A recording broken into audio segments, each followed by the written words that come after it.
बोलो श्री शक्ति मात की जय। बोलो श्री गायत्री मात की जय।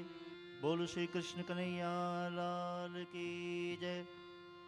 ओम नमः पार्वती पते हर हर महादेव है। झाला परिवाરના સૌને જય માતાજી, જય શ્રી કૃષ્ણ. માઇક ચાલુ છે? જય શ્રી કૃષ્ણ કીધું, સામેથી અવાજ ન આવ્યો એટલે સૌને જય શ્રી કૃષ્ણ. આ શ્રી કૃષ્ણનું નામ એટલા માટે સૌથી પહેલું બોલાય છે કારણ કે કૃષ્ણ છે ને દરેક યુગમાં વાસ્તવિક છે, પ્રસ્તુત છે. યુદ્ધનો સમય હોય ને ત્યારે આપણને મહાભારતનો નાયક યાદ આવે, જેણે એવું કીધું કે પાર્થને કહો ચડાવે બાણ, હવે તું યુદ્ધ એ જ કલ્યાણ. ચાલે છે ને ફેસબુકમાં. જીવન અને મરણ બેયની સાચી વ્યાખ્યા ગીતાના ગાયક એટલે શ્રી કૃષ્ણએ કરી. જે જીવનું આ સૃષ્ટિમાં આગમન થાય, જેનું સર્જન થાય, એ તમામનું વિસર્જન નિશ્ચિત છે. એ સૌથી પહેલું તમને મને ભગવાન શ્રી કૃષ્ણએ શ્રીમદ ભગવદ્ ગીતામાં સમજાવ્યું. દરેક ક્ષણની એક કિંમત છે, દરેક મિનિટની એક કિંમત છે, દરેક કલાકની કિંમત છે, દરેક મહિનાની કિંમત છે. જે 5 મિનિટ પહેલા ટ્રેન ચૂકી ગયો હોય ને એને ખબર હોય કે 5 મિનિટની કિંમત કેટલી હોય. જે વિદ્યાર્થી પરીક્ષામાં નાપાસ થયો હોય એને ખબર હોય કે 1 વર્ષની કિંમત કેટલી હોય. અને જે બાળક આવીને તરત જ પાછું આ દુનિયામાંથી વિદાય લીધી હોય ને, એ બાળકને પૂછો કે જિંદગીની કિંમત શું છે. તો આ પરિવારને શીતલબા વિનાના 2 વર્ષની કિંમત શું છે એની જાણવી હોય ને તો આ પરિવારમાં રહેવું પડે. એ નરેન્દ્રસિંહને પૂછવું પડે કે 2 વર્ષની કિંમત શું છે. એ દીકરીબા હેન્સીબાને પૂછવું પડે, રુદ્રરાજને પૂછવું પડે કે આ 2 વર્ષની કિંમત શું છે. તમારે મારા ઘરમાં ખાલી 1 દિવસ પ્રયોગ કરજો, 1 જ દિવસ. ઘરનું ફર્નિચર છે ને ખાલી એક ડાઇનિંગ ટેબલ, 4-5 ખુરશી ને સોફો, આટલું ઘરની બહાર મૂકી આવજો. તમે સાંજે ઘરે આવશો ને તો તમને કાંઈક ઘરમાં ખૂટતું હોય ને એવું લાગશે. જો નિર્જીવ ફર્નિચર ઘરમાં ન હોય, એક ડાઇનિંગ ટેબલ ને એક સોફો ન હોય તોય તમને ઘરમાં ખાલીપો લાગતો હોય, તો જીવતે જીવતી માં જ્યારે ઘરમાંથી વિદાય લે ને તો એ ખાલીપો શબ્દોમાં ન વર્ણવી શકાય.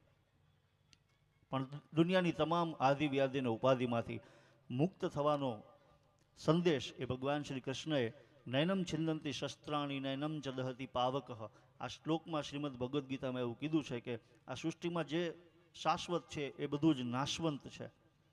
જેનું સર્જન છે એનું વિસર્જન છે. તો એક જ તત્વ એવું છે, એ છે અજર અમર આત્મા, જેને ક્યારેય અગ્નિ બાળી નથી શકતો, જેને એક પણ શસ્ત્ર મારી નથી શકતો. તો આત્મા સ્વરૂપે, ચેતના સ્વરૂપે સદગત શીતલબા આજે આપણા સૌની વચ્ચે છે. તમારા અને મારા બધાના ભાવ એ ચહેરા ઉપર કદાચ એ પણ આપણા સૌના ફીલ કરતા હશે. તો મને એવું લાગે છે કે આજે એમને સાચી શ્રદ્ધાંજલિ આપવા માટે સમસ્ત ઝાલા પરિવાર આજે ઉપસ્થિત છે. ત્યારે સૌથી પહેલાં વંદન આ પરિવારના વડલા સમાન વડીલ સ્વર્ગીય જયુભા બાપુના ચરણોમાં વંદન કરીએ છીએ. માતૃશ્રી ધ્રુપદબા આપના ચરણોમાં વંદન કરીએ છીએ. જેમના ખભે હાથ મૂકવા માટે આપણે સૌ અહીંયા ઉપસ્થિત છીએ એવા શ્રી વનરાજસિંહજી, ભાઈ શ્રી જગદીશસિંહજી, અને જેમનો ખાલીપો એકઈ શબ્દોમાં આપણે વર્ણવી ન શકીએ એવા અમારા પરમ મિત્ર અને વડીલ શ્રી નરેન્દ્રસિંહજી ઝાલા. પરિવારના સદગત સ્વર્ગીય વિજયરાજસિંહજી, બીટુભાઈ, આજે આપને પણ અમે ભાવથી અને પ્રેમથી વંદન કરીએ છીએ. આપનો ખાલીપો પણ અમે પરિવારમાં ક્યારેય પૂરી શકીએ એમ નથી. સત્યજીતસિંહજી અને દીકરા રુદ્રરાજસિંહજી. ખાલીપો માત્ર એક પરિવારમાં નથી, 2 પરિવારનો ખાલીપો છે. શિવભા જાડેજા બાપુના પરિવારના દીકરીબા એટલે શીતલબા અને માતૃશ્રી નંદકુંવરબાના દીકરીબા એટલે શીતલબા. મુંબઈનું આ પરિવાર રાજકોટમાં ઝાલા પરિવાર સાથે જોડાયું અને એટલા વર્ષનો બેયનો એવો સ્નેહ રહ્યો. આજે પણ 2 પરિવાર એક જ છે. ત્યારે સૌથી વધારે આજે પરિવાર જેને ભાવવંદના કરી રહ્યું છે એવા દીકરીબા, જેની બહુ લાગણી હતી કે મા માટે કંઈક એક દિવસ એવો રાખવો છે કે જીવનભર યાદ રહે.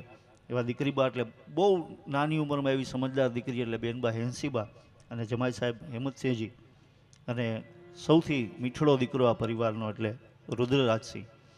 આખા પરિવાર વતી શીતલબાના ચરણોમાં ભાવવંદના કરીએ છીએ અને આપણે સૌ જે લોકો અહીંયા ઉપસ્થિત છે એ બધાનો પરિવાર ઋણ સ્વીકાર કરે છે.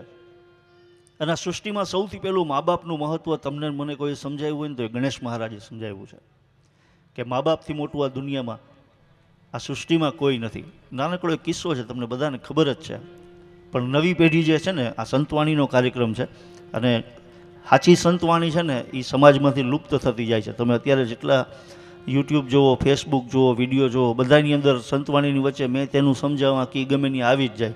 એટલે સંતવાણીનો સાર જે છે ને એ સાચો લુપ્ત થતો જાય છે. એટલે સંતવાણીના આરાધકો અહીંયા કલાકારો ઉપસ્થિત છે. ભાઈ શ્રી હરેશદાનજી, ભાઈ શ્રી દેવરાજભાઈ, શ્રી રાજુભાઈ ગઢવી, બેનબા ઉપસ્થિત છે. આપનું પણ અભિવાદન કરીએ છીએ. અને ગણેશ વંદના જેના કંઠેથી આપણે સાંભળવાના છે એવા અજયભાઈ ડાભી આજે સંતવાણીના આરાધક તરીકે આપણા આંગણે વધાર્યા છે. હું નરેન્દ્રસિંહજીને એક વિનંતી કરીશ.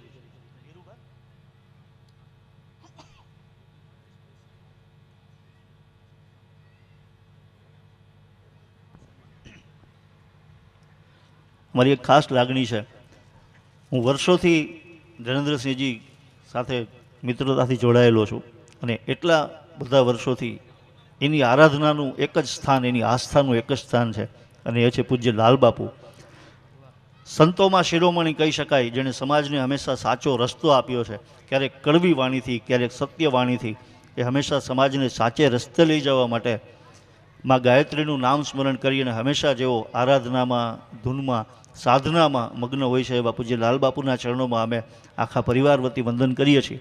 અને પૂજ્ય લાલબાપુનો ભાવ સંદેશો લઈ અને એમનું જ પરિવાર કયો કે એમના અનુયાયી કયો એવા શ્રી નિરૂબા બાપુ અહીંયા ઉપસ્થિત છે.